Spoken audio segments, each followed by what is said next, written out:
Hey everyone, it's Mia here, and today we're diving into something super practical: how to introduce yourself in English like a pro.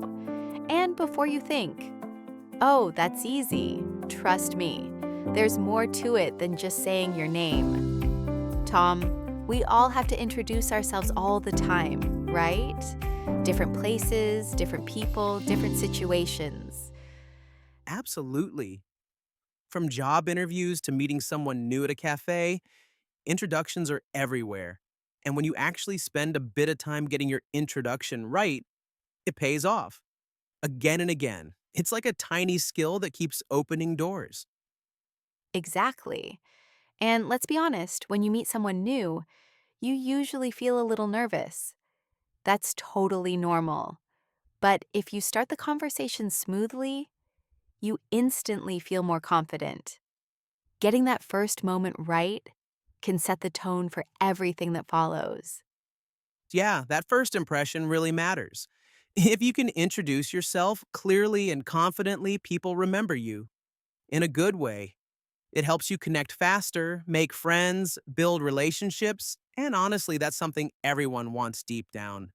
So, if you're listening to this episode, grab your notebook, because we're not just talking about how to introduce yourself, we're helping you build your version of it. Right. You can listen to us talk about this topic all day, but if you don't start using the language, playing with phrases, writing your own version, then it doesn't really stick. So be part of this session. Don't just listen passively. Let us know in the comments that you're ready to join in. And if you've got a friend or a colleague who could use some help with their introductions, share this episode with them. Oh, and of course, hit that subscribe button. We've got more lessons like this coming your way. So picture this. Someone says, "Tell us about yourself." And instead of panicking, you feel calm, confident, and totally ready to answer. That's what we're aiming for today. Not just answering the question, but doing it smoothly and accurately. Because let's face it, you'll need to introduce yourself in so many contexts, some formal, others completely casual. Exactly. And knowing the situation and your audience is everything. You'd probably mention your education or job when meeting a new coworker, but not at a party, unless you want to sound like you're giving a resume speech.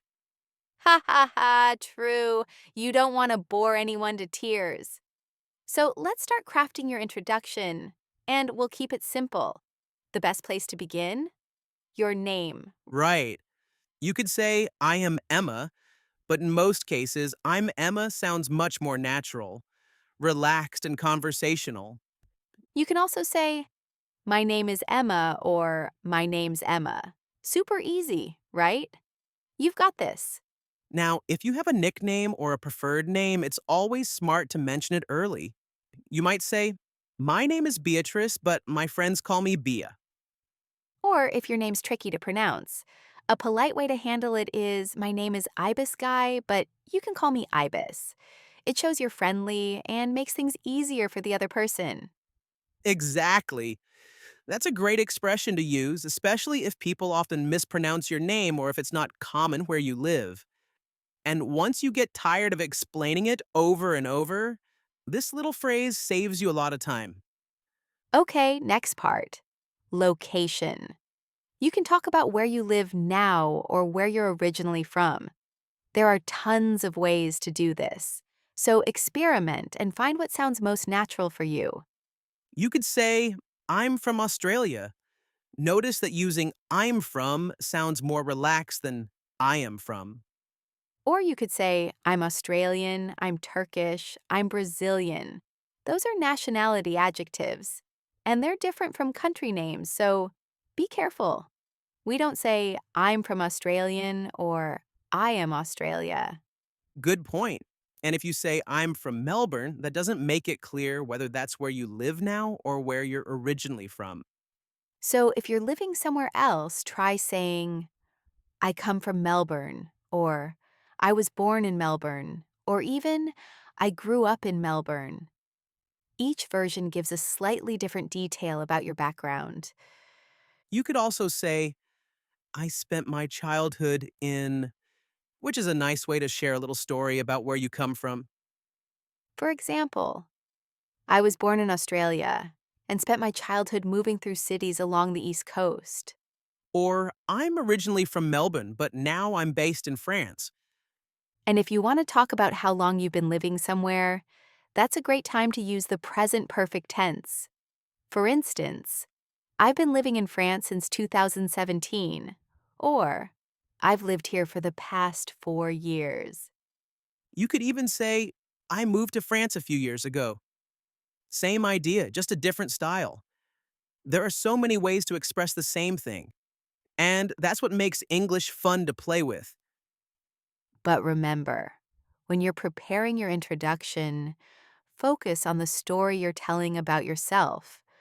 Choose the words that best reflect who you are.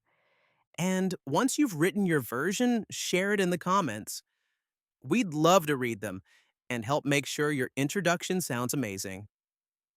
So, Tom, in the last part, we talked about names and where you're from, the foundation of a good introduction.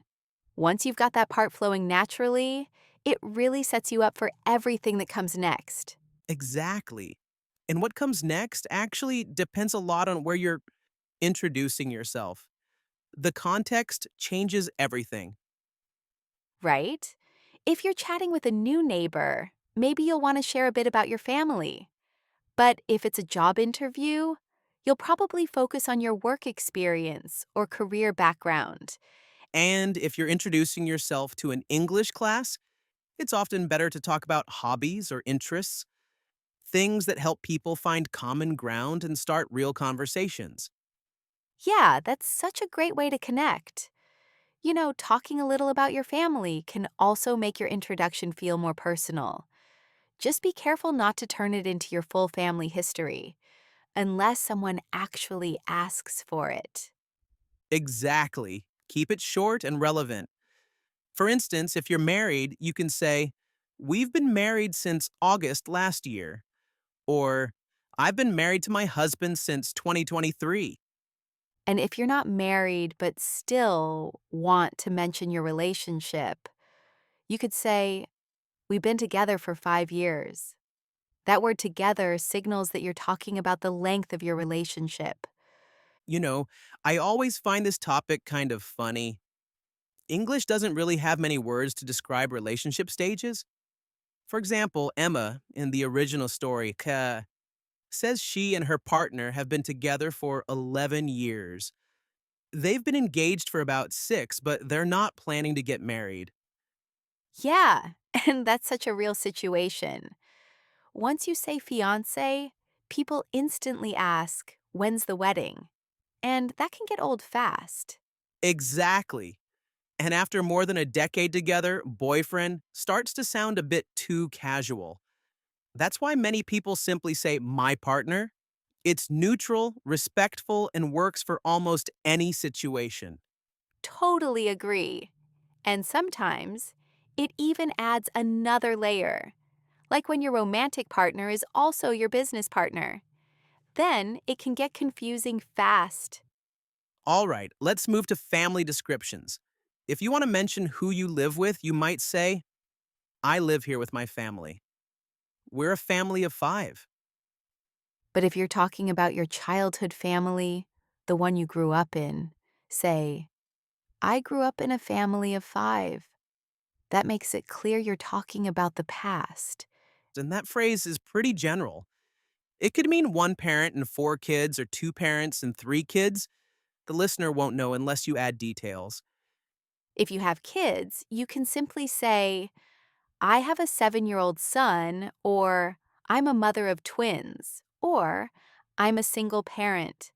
And adding a short comment makes it more interesting. Like, I'm a single mom with twin girls. They're 5 and just started school this year. It's been really exciting for us. I love that. Adding that small extra detail gives the other person something to respond to. They might say, Oh, what school do they go to? Or, You must have more time for yourself now. Exactly. It's all about helping the conversation move forward naturally. Now, When you talk about brothers and sisters, of course you can say, I've got 3 sisters, but it gets long if you have a big family. Instead, you can use the word siblings. Right? Siblings is a neutral way to say brothers and sisters. So instead of I've got 2 brothers and a sister, you can say I have 3 siblings. Just remember, when you say I have 3 siblings, that number doesn't include you. If you want to include yourself, say, I'm one of 4 siblings. And if you don't have any, you can simply say I'm an only child. There's also extended family. That's a great term for talking about relatives like aunts, uncles, cousins, and grandparents. Yeah, so if you say most of my extended family lives in Melbourne, you don't need to list every single person. It covers everyone outside your immediate family. Perfect.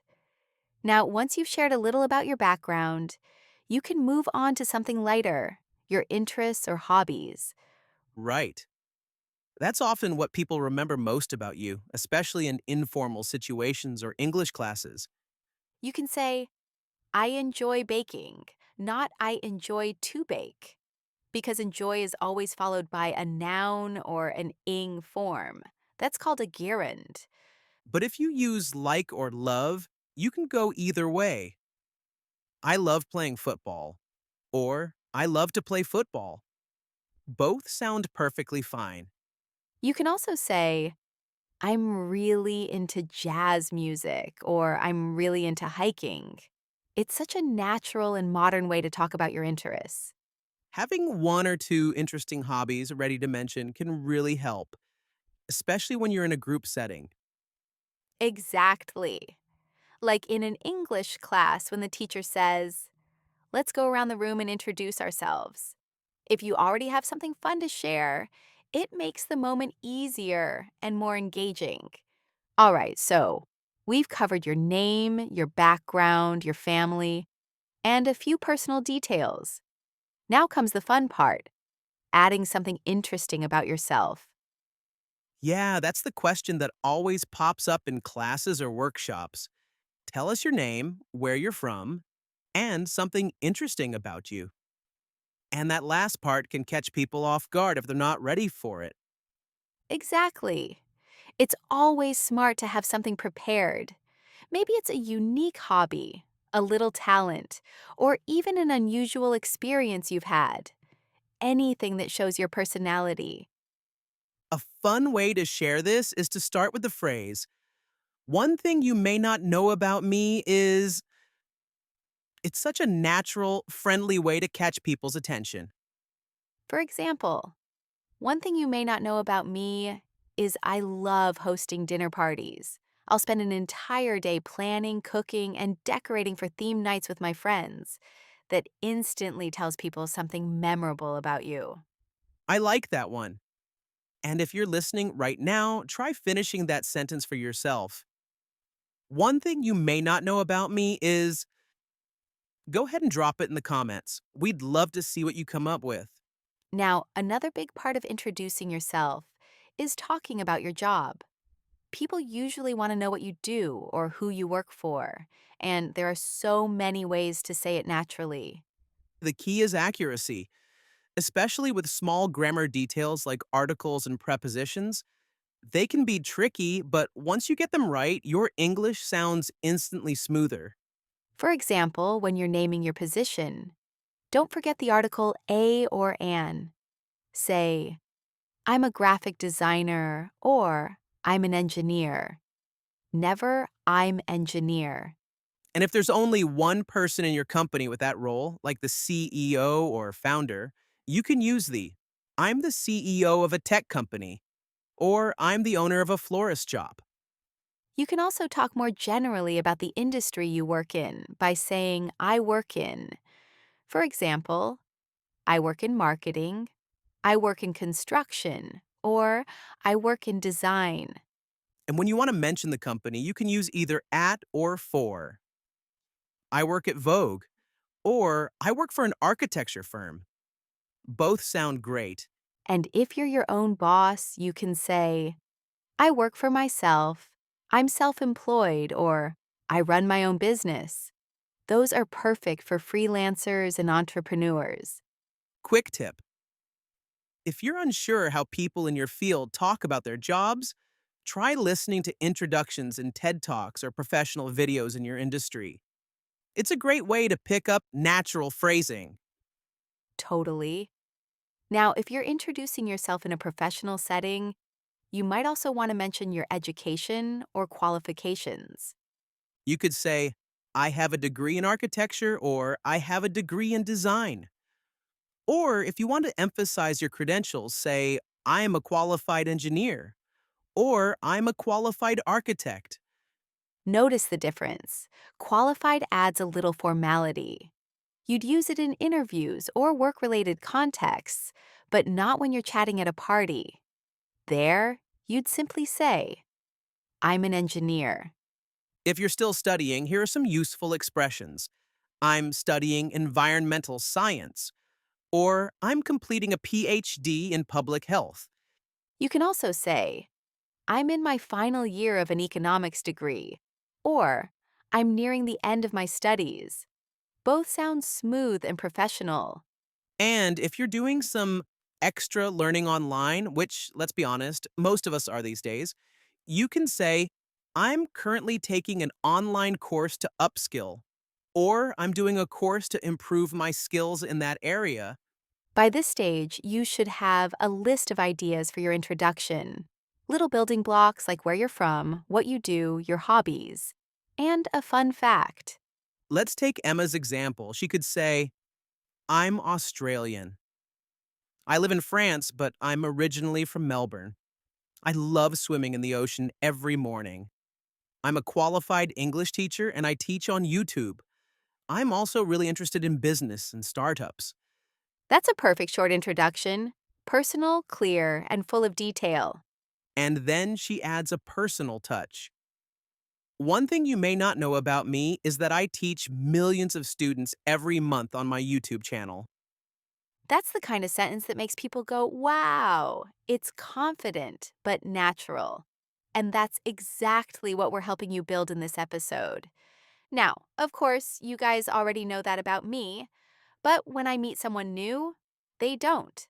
And that's what makes it such a great conversation starter. It opens the door for connection right away. Exactly, and that's what we want you to create right now, your own short, natural introduction. Write your version of the script, get it down on paper, and then share it in the comments. Yes. When you write it out, you start to see how your ideas flow. And when you share it, you get feedback, not just from us, but from other learners too. The sooner you post it, the sooner we can jump in and help you polish it. And it's so inspiring to see everyone supporting each other down there. Honestly, the comment section has become this little community of learners helping one another, giving constructive feedback, cheering each other on. Totally. We love that energy. And once your script is ready, don't just stop there. Keep it with you. Save it on your phone, record yourself saying it. Whatever helps you practice regularly. That's such an important step. Reading your script silently isn't enough. You need to say it out loud. Every day, even a couple of minutes of speaking practice makes a difference. Right. And don't worry about sounding perfect. The goal is to get comfortable with how the words feel in your mouth, to make the rhythm and sounds flow naturally. Exactly. The more you speak it out loud, the more confident you'll become. At first, it might feel awkward. Maybe your pronunciation slips or you forget a line, but each repetition builds fluency and ease. And soon, when someone asks, so tell me about yourself, you won't freeze or overthink it. You'll just talk calmly, clearly, and with confidence. That's the mindset we want you to step into. Prepared but relaxed. You've done the work, you've written your script, and you know what to say. Exactly. No need to panic. You're ready. And with every new interaction, you'll sound more natural, more yourself. We really hope this episode helped you shape your own introduction and gave you the confidence to actually use it in real conversations. And if you're ready to keep the flow going, because introducing yourself is just the first step, join us in the another episode. Yeah, we'll dive into one of our favorite topics, small talk.